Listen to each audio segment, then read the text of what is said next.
This is the story of an old prairie schoolhouse, a place where children once gathered to learn, to play, and to grow. Today it stands as a quiet memory of simpler times on the South Dakota prairie. I'm driving down the dusty Jackrabbit Road. It seems like only yesterday I was coming this way to go to school. On these gravelly roads, you learn to drive slow. Finally, I turn into the driveway. I can't believe it. The gate is open. The buildings look much the same. The grass is freshly mowed.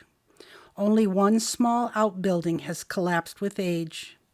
And there, in front of the schoolhouse, an American flag still waves proudly in the light prairie breeze.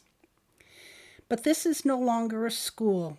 Now it's used only by farmers to vote or to sit and talk about crops. My sister and I both went here back in the late 1950s. I don't think it was a school much longer after that.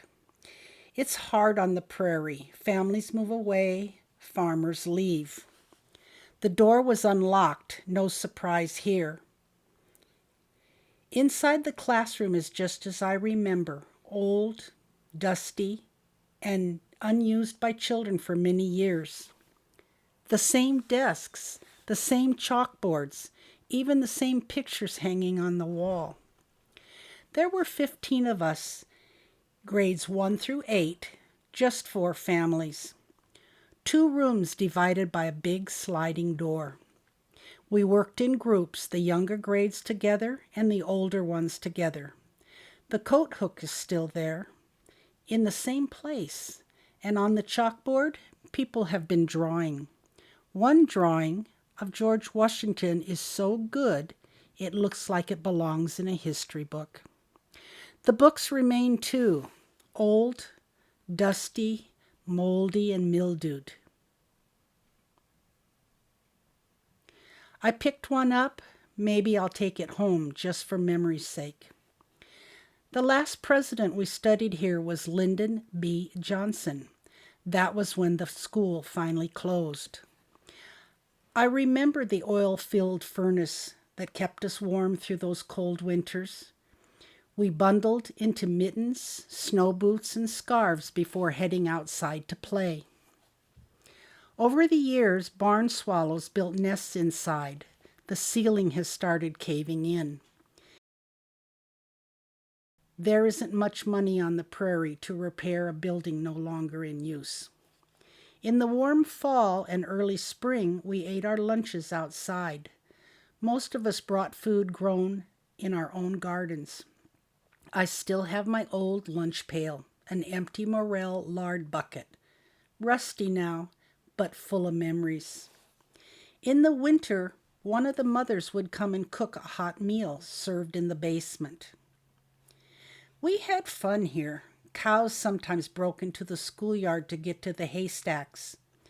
We turned the haystacks into giant slides.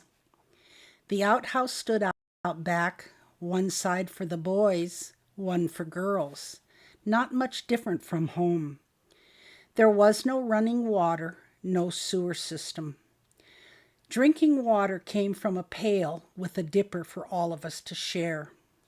Our family farm is just a mile down the road. Sometimes, if our parents were busy in the fields, my sister and I had to walk home. Other times we waited for the sight of the farm truck coming down the road, a sight that always has filled me with relief and now, so many years later, floods me with memories. This old school isn't just a building, it's a piece of who we were. A place where lessons were learned, friendships made, and memories planted deep in the prairie soil. Though time has passed and the roof may sag, its spirit still stands, quietly, proudly, a reminder of all the children who once filled it with life.